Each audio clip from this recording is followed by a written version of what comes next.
Good afternoon, everybody, and welcome back from what was a thoroughly excellent lunch. Hopefully we're now going to have a session that won't put you all to sleep, but we'll try and speak to you about Brexit. I kind of feel that Alex asked me to do this slot because he sees it as a form of therapy for me to be allowed to speak at length about the subject. But so for those of you who don't know me, I'm Smita Jamdar. I'm partner and head of education at Shakespeare Martineau. I do a lot with higher education, and so in this session, at some point when Ian's run out of steam, I'm going to say a few things about what I think Brexit might mean for this group of institutions. But I'm very, very pleased to be joined by Ian Dunt, who's the editor of politics.co.uk and also the author of Brexit, What Happens Now, What the Hell Happens Now, which has recently been updated from its 2016 edition to a 2018 edition, which I like to think should have the strapline of something like bigger, louder, more teeth, because frankly, as far as I can tell, the What the Hell Happens Now is getting scarier by the moment rather than more resolved.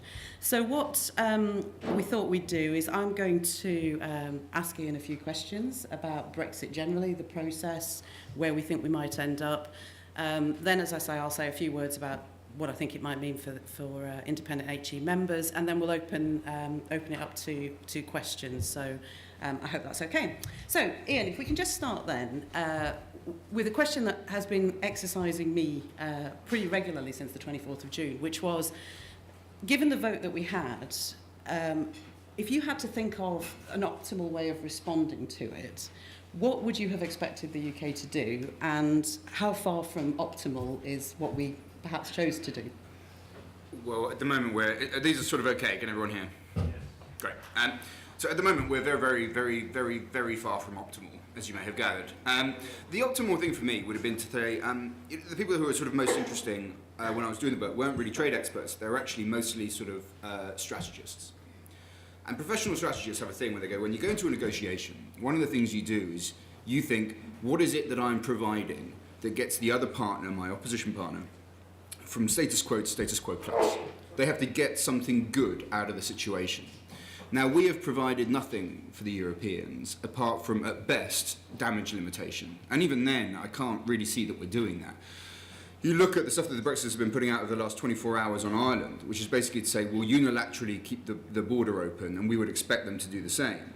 Now, imagine what that does from an EU perspective. You know, if the EU passes a law on recycling standards in food packaging, and we then do a trade deal with the US, which has much lower standards in recycling, they can send their goods over, and there is just an open border there for all of those goods to get into the EU. Now, that completely undermines any kind of legal jurisdiction that the EU has. And this is flown off as, oh, but I'm sure you guys wouldn't mind that. You know, that'd be okay to make sure that we can pursue our project.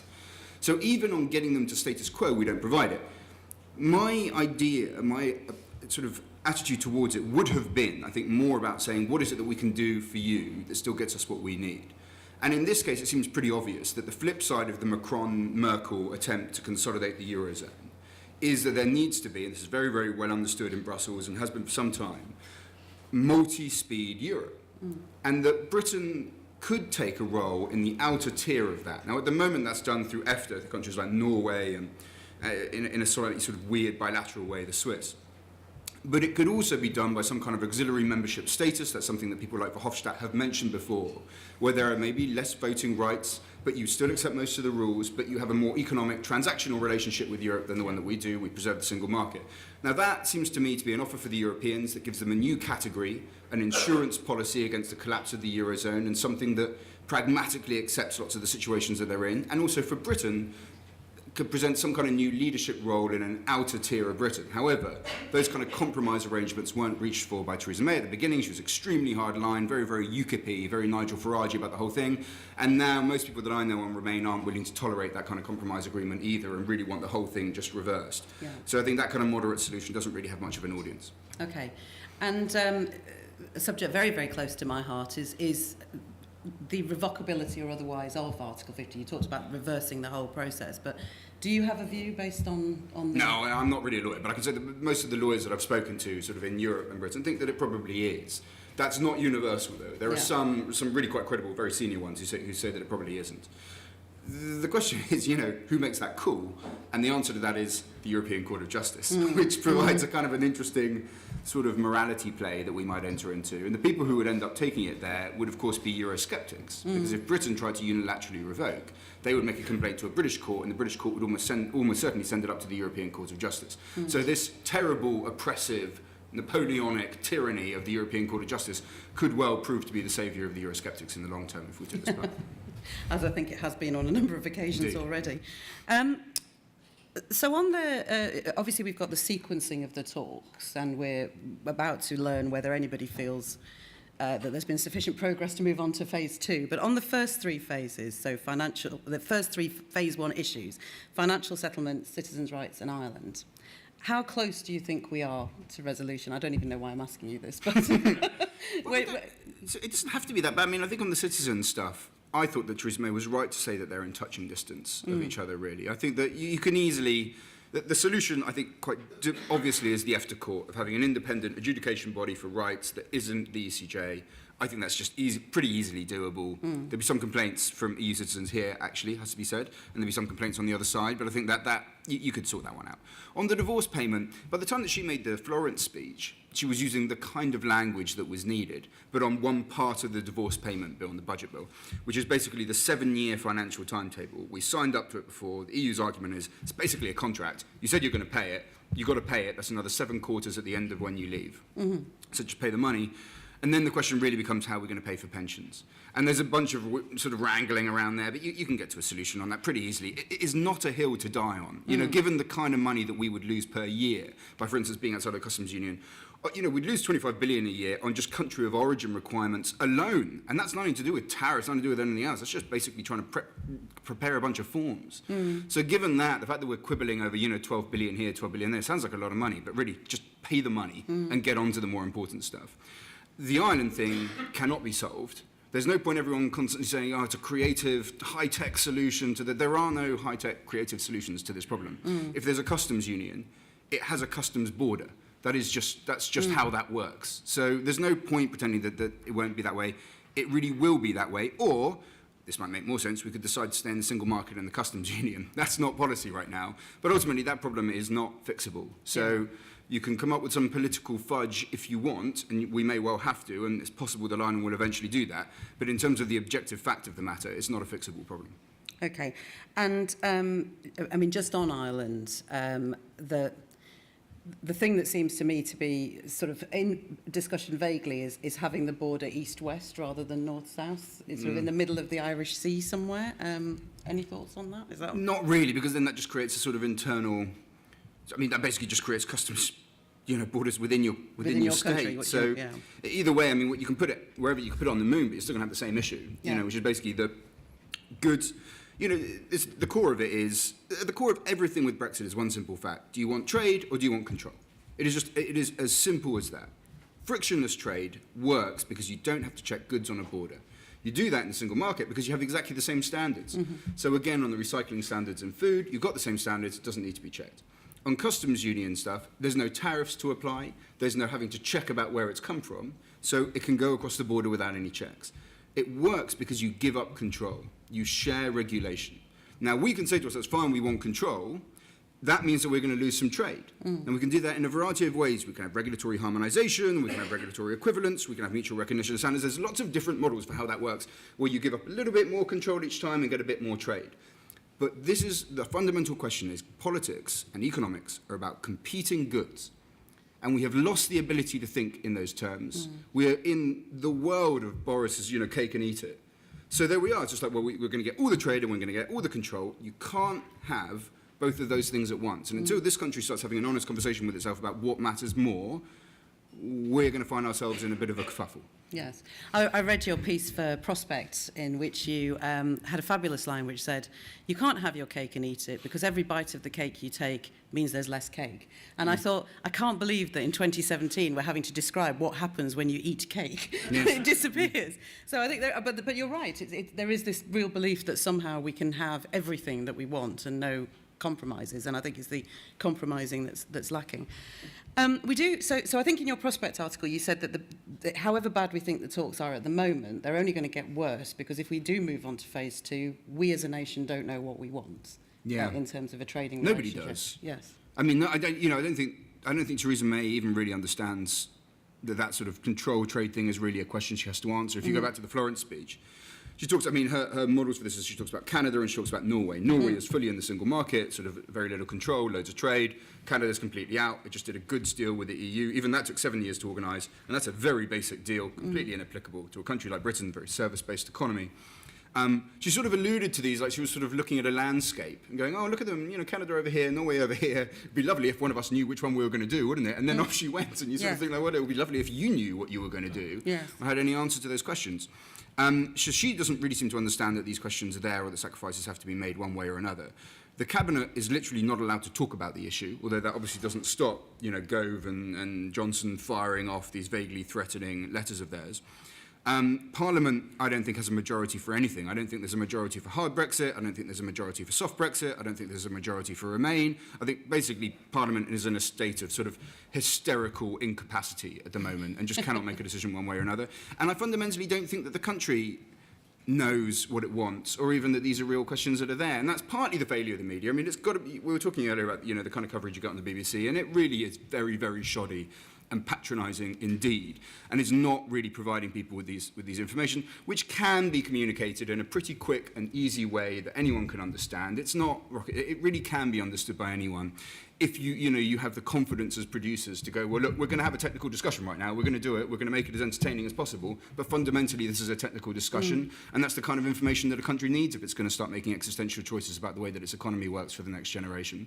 So that's not happening there. And even if it were happening, I'm not sure that the public we could even find a consensus there, given the sort of divisions that we've seen in the public. So no, catastrophically, as a country, we really don't have any judgment on that. So the real question is, when they keep on saying we want to get onto phase 2 of talks, is why? Yeah.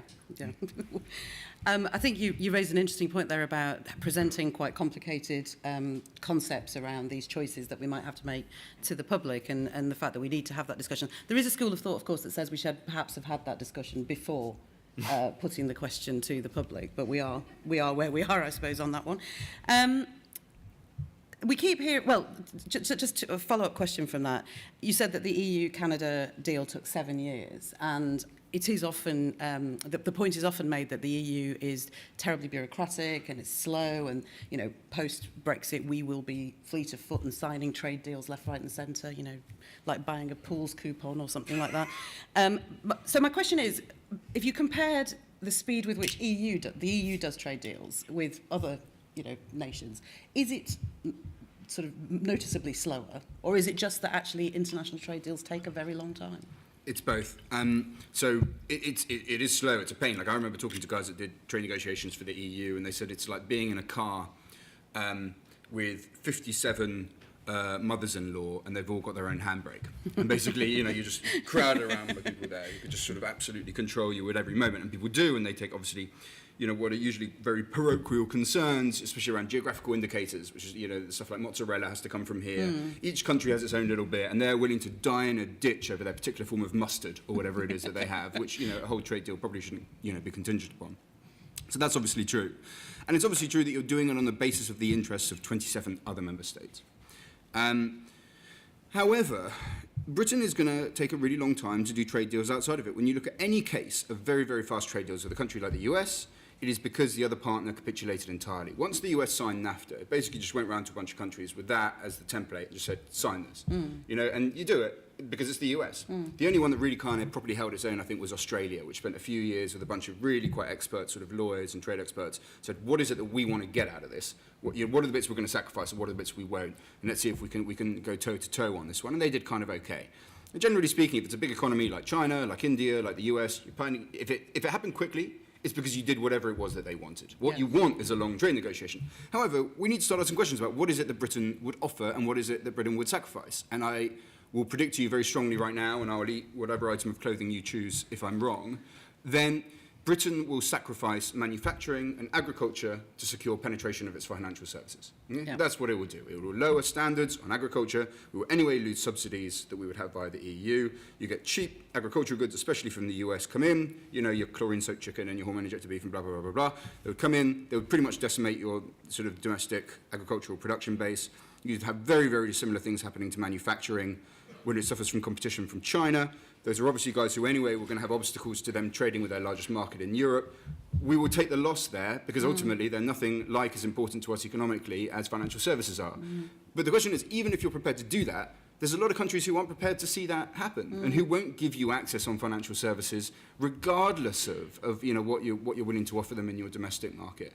And there are other countries which are just not quite at the stage where that would be pertinent. Like, you know, one of the reasons Germany sells more to China than we do is because it has a stronger manufacturing base. And they're not yet looking for British insurance and British financial services at quite the level, although that probably would be changing in about 15 years' time. So ultimately, you know, if we get there, if it should take a long time, and if it does take a long time, it's because we're sacrificing lots of the poorest people in our own society to help some of the richest areas and the richest people in our society. And even then, it probably won't work. It's fascinating you mentioned the Australia-American trade deal. I was talking to somebody who's involved in negotiating that, and they said that the biggest stumbling block was avocados.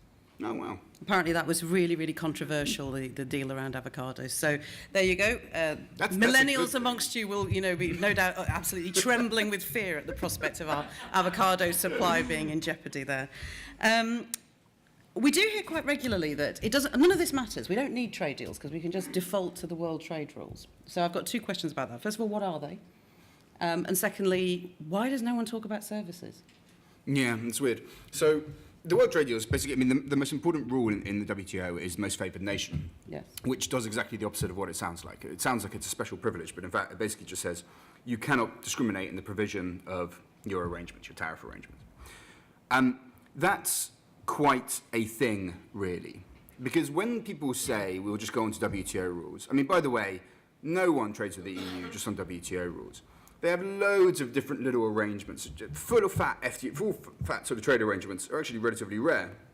What you often get is things like mutual recognition certificates, which is basically when you get, say, like a car manufacturer in France, car manufacturer in the US, and they go, look, we've got different regulatory standards, but you will authorize us to do the checks for your territory over here in the factory. That way, the good isn't stopped at the border. You've got a much freer, easier flow. When you're dealing with goods that have to go on and off, you know, every second, very, very fast, that makes an absolutely massive difference. But it's still well short of any kind of regulatory harmonization or a full kind of deal. So even in those scenarios, that's how people trade with the EU. That's how China does it. That's how the US does it. That's how plenty of countries do it that don't have what Canada and South Korea, and in the future probably Japan will have, which is a full sort of trade arrangement with them. But even there, Brexiters will often say to you, well, we can just unilaterally say we're not going to have any tariffs with the EU. We'll keep things exactly as they are, just like they do with the Irish border thing. And, you know, that's a fair deal and we're being decent about it. You think the thing is, you can't do that outside of a trade deal unless you want to reduce your tariffs to the rest of the world as well. And the first thing that happens then is that you, again, get flooded with cheap goods from other countries, except in this case, unlike when we were talking about free trade agreements, you haven't got anything in return. There are no reciprocal concessions. You haven't done anything for your exporters. You've just opened yourself up to a flood of cheap goods from around the world. The other thing to mention, by the way, is that at the WTO, if you care about steel, if you care about the workers in Port Talbot, I mean, the only thing that protects those workers from a huge amount of very cheap Chinese steel being dumped there is an arrangement that we have via the EU at the WTO, which we would not be part of. Yeah. Nor do we have any trade remedy groups that could fight our corner in that if we just suddenly go into WTO terms. When people say, loads of people do it on WTO, A, it's false, and B, what it requires is a sort of fundamental right-wing free market overhaul of this country's economy, which they have no mandate for in the country, and which is economically and strategically illiterate in its own terms. Okay. That was quite blunt. So the other part of that question was, you know, you said at the beginning that we probably would be willing to sacrifice manufacturing and agriculture because financial services, other types of services are so important to us. And yet, what does the WTO say about services? You've talked a lot about goods. Yeah, there's not much. You do have schedules on. The schedules are basically a full description of your relations with other countries at the WTO. And you do have it on services. But there's really not much there. It's really hard to get arrangements done on services. It's very, you know, there's a sort of cultural thing around it. Like if you get a good from China, like a toy or something, or a piece of clothing, from Sri Lanka. I mean, you don't really think too much about the fact that that's where it comes from on the label. But if you suddenly have, say, a Sri Lankan lawyer or something come when you've got a major criminal case, you're going to actually think rather more deeply about what that might entail. It's also the same with, say, architecture or even interior design or hairdressing and stuff. There's a lot of cultural stuff around provision of services that can make it much more difficult. I mean, we're here for higher education. In those kind of areas, it seems probably rather easier than it does usually because Britain has a very, very good reputation for higher education. Everybody thinks of Oxford and Cambridge and Harry Potter and, like tiny halls. But basically it always makes you think that British education is the best in the world. So that works to its advantage. That is not always the case for services. When it comes to financial services, people are generally petrified. Like you take something like HSBC, it's great to have it, but it's also a $2 trillion liability that's just sat in your country. Something goes wrong with HSBC, who do you think is going to foot the bill? British taxpayers. Not every country in the world. When HSBC sometimes considers going overseas, one of the things that stops it is that other countries think, well, fine, but if that thing collapses, I don't want to be responsible for it.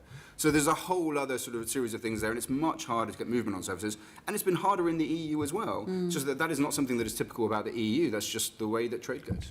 Okay. So then the last question for me was, obviously we've got the March 2019 deadline. Between now and then, what are the critical dates that we need to be looking out for? There was an article in The Guardian by the Vice-Chancellor of Warwick saying that for some universities, actually a few weeks is what we're looking at. And if there's no movement on things like citizens' rights, staff will start to leave and they won't be possible to replace. But are there any other sort of cliff edges coming up where if there hasn't been progress, we know that... Yeah, well, I mean, the big one's in December where there's another EU summit, and then there's one after that in March. So, I mean, at the moment it's kind of 50-50 whether they'll think, and we'll probably know in the next week or two really, whether they think there's been enough progress on things in order to move on. They seem broadly satisfied with the money. The kind of noises she's making on money is probably enough for them to think, okay, fine, we can crack on. The Irish thing is, it's just what is it really? It's everybody knows it can't be fixed. So are you going to pretend it can and move on, or are you not going to pretend? It's a completely sort of postmodern political problem to have discovered. And they'll have to decide which one of those two options they're going to go. It's impossible to tell because in terms of the objective reality of the thing, it cannot be fixed. If that doesn't happen for the December summit, the next one's in March. Now, loads of businesses have 12-month lead-in times, not least of all aviation, which is about to be cut out of the Open Skies Agreement, which is absolutely devastating to the way the British aviation works. So then March 2018 becomes very, very intense indeed. And it's probably likely that lots of businesses would have to make decisions in advance of that summit. The best chance for a deal of any sort is that we see movement in the next 2 weeks for moving on to phase 2 after the December summit. If we don't see that, then it's time to start getting pretty nervous. Okay. So before I open it up to questions for Ian, I'm hoping, rather than me, I thought I would just share with you sort of some of my thoughts about the consequences of Brexit for the higher education sector in its broadest sense. So what I didn't want to talk about specifically was Brexit, in the sense of, what is it going to mean for staff, what's it going to mean for students, it's the things that follow on from the decision that we've made, some of which I think actually do create opportunities for higher education as a whole, and I think particularly for this group of institutions. So if we look at things like, for example, internationalisation of higher education, and there's 3 strands to that I just wanted to sort of talk about. One is about students, the second is about partnerships and networks that you might create globally, and the third is really about encouraging outward mobility. I think you all have a really important role to play in all those areas. There are some vague positive noises that we might see international students removed from the net migration target. I think responding to the Migration Advisory Committee's inquiry is so important. We need to put very, very powerful evidence in there. But let's just hope we get the decision we need around that and liberalisation of post-work. Well, that gives you an opportunity to try and restore some of the losses we've seen over recent years. I think in terms of partnerships and networks, as our structural relationship with the EU recedes in importance, the connections you can build as providers with your own networks of other similar-minded institutions, they're going to be really important for the country to keep the message out there that Britain actually is open for business. We do have a global outlook, because at the moment the rhetoric that's going on, at high politics level isn't terribly encouraging. And outward mobility, it's been a problem for the sector for a long time. How do we persuade British students to go abroad? But again, if we are going to hold our own internationally without the established networks that the EU gives us, the connections you can make, the encouragement you can give to your students, I think becomes all the more important. Looking sort of more domestically, I think regional rebalancing has to happen if the country is going to survive. We can't carry on with the enormous divergence between what's happening in London and the South East and what's happening in the rest of the country. And here I'd put down a challenge to independent HE members, because I think when you did your survey, Alex, it's quite clear that a lot of you are based in London and the South East. Now, there are things that are going on in the regions, waving a flag for the regions here, which, open up opportunities to you. So we've got the idea of these local industrial strategies. We've got the idea of whatever regional devolution still means, but a bit of that going on. Metro mayors, and all of that, I think, gives you an opportunity to look again about where you're based geographically, what's the market you're going for, how do you support regional rebalancing a bit more. I think there was a very interesting piece of research that Wonky covered today, which was about how across Europe, everybody is much more interested in vocational and technical education rather than pure higher education. And I think the references in the industrial strategy to a holistic approach to tertiary education, again, gives you guys a real opportunity. A lot of you are doing sub-level degree programs as well as degree level, and that's something that you can build on and develop and create that truly holistic tertiary and technical education model. Skills and productivity, I mean, again, your connections with industry, the way that you've developed how you teach to meet the needs of the industries that you serve, really should mean that you're at the very heart of that skills and productivity agenda. And the last sort of little plea that I would have is I despair sometimes of the language of competition in higher education, not necessarily between institutions, but across different bits of the sector.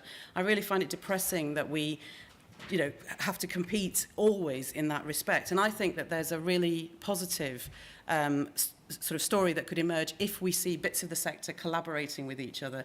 You could create a really dynamic group that can target what employers need across all strands, FE, sort of private providers and higher education, if only we stop seeing each other as the enemy or the competition. So that would be my little plea, that let's try and find ways to collaborate and diversify. So we have got 10 minutes for questions, and there are plenty of questions, which is good to see. Shall we start with you, Aaron, and then we'll go over there, if that's okay. Thanks, There's a mic coming, I think. Sorry. Well, I'm sure we'd hear you anyway, Aaron. For the video.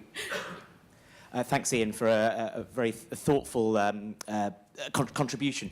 I'd be interested in a little more explanation around, in the event that a deal is secured between the UK and Europe, the mechanics of how the deal is not just agreed at the UK end, where of course there's been lots of interest in something being brought back to Parliament, but rather what happens in the 27 member countries. Is it the case that all 27 countries are going to have to put the deal through their parliaments, and thinking about what that means both in terms of timeline, but also the politics of those countries? That, for me, seems to be actually the biggest stumbling block for a deal, not that the UK and Europe can't somehow find enough to agree on.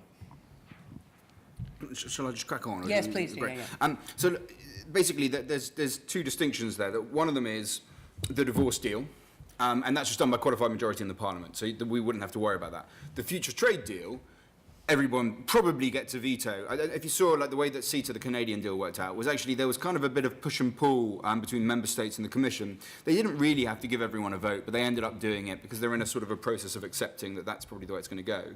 And as you saw, that goes some places regional parliaments, like the great Wallonian regional parliament, which is now this key player in the world because it can veto all sorts of things.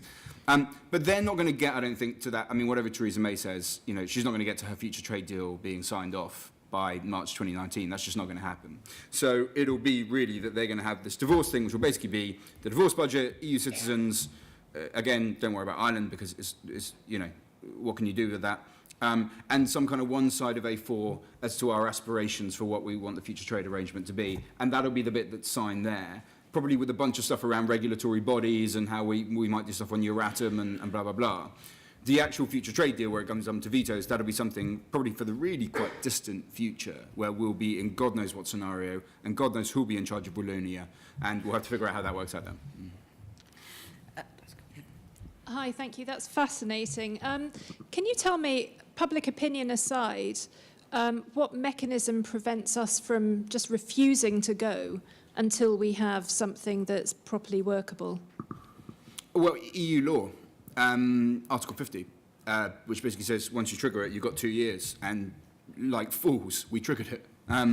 So we really do just have 2 years. I mean, that's their law. It's not really ours. In fact, in ours, it doesn't really say anything, really. I mean, that's why part of the reason that Theresa May wants to chuck that sort of amendment into the repeal bill, making sure that we do leave on that date.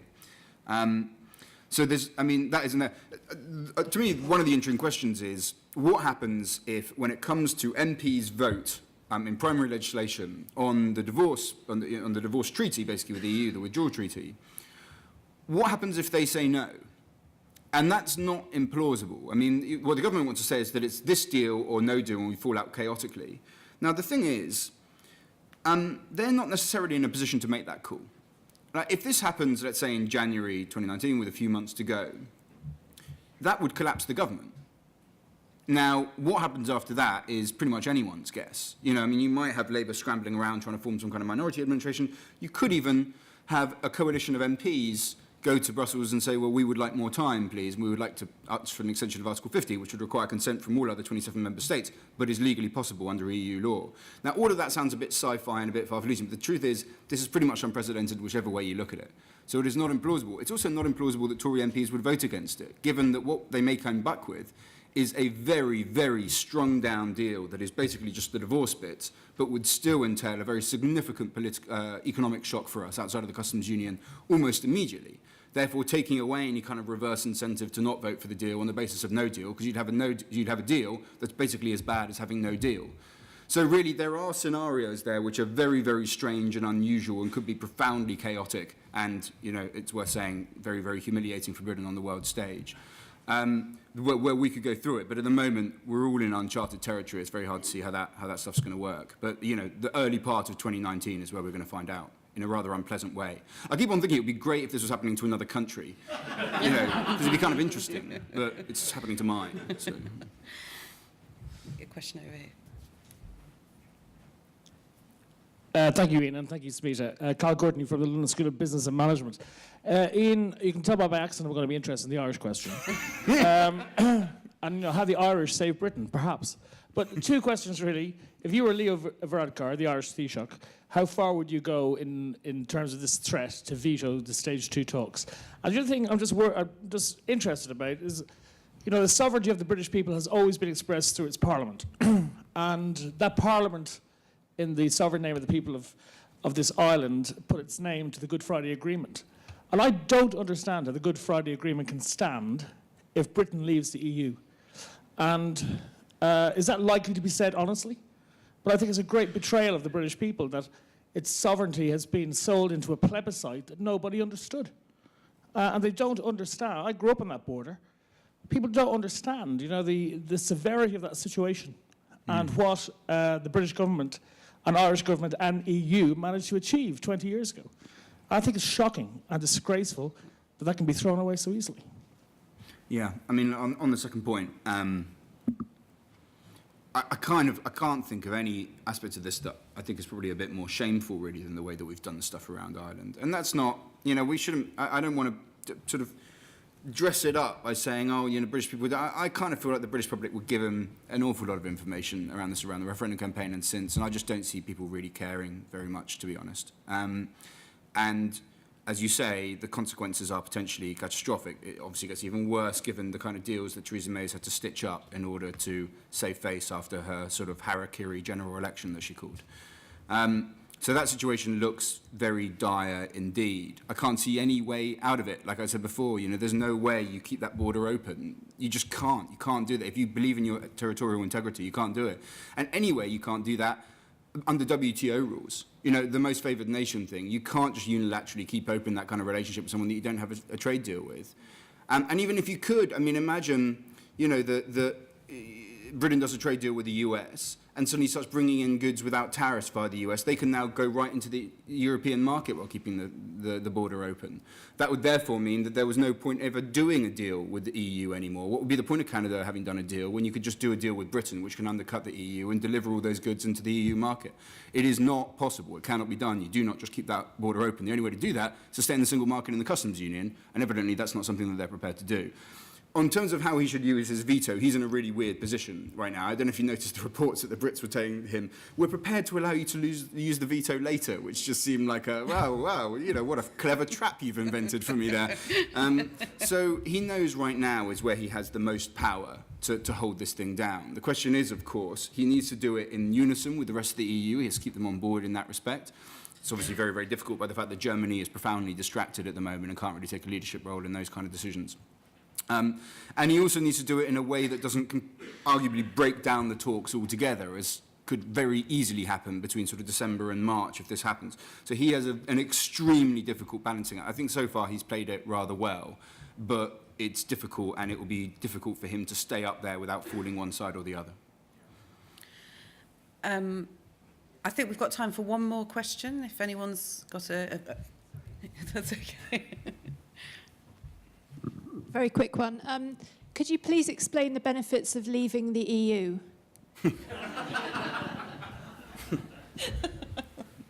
I mean, not really.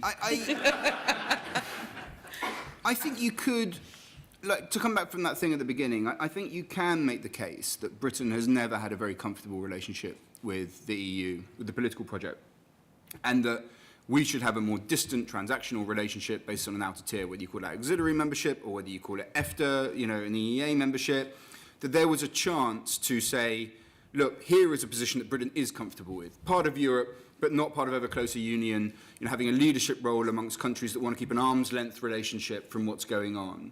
And actually you could say that it could have fixed a sort of relationship there.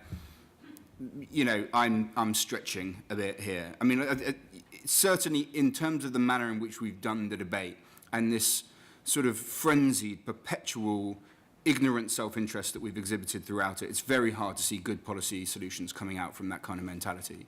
And if they were to be found, I'm afraid I think the opportunity to it has probably passed.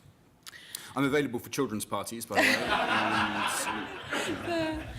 I was going to say, so on that high note, I think if we could all just say thank you to Ian for a really, really excellent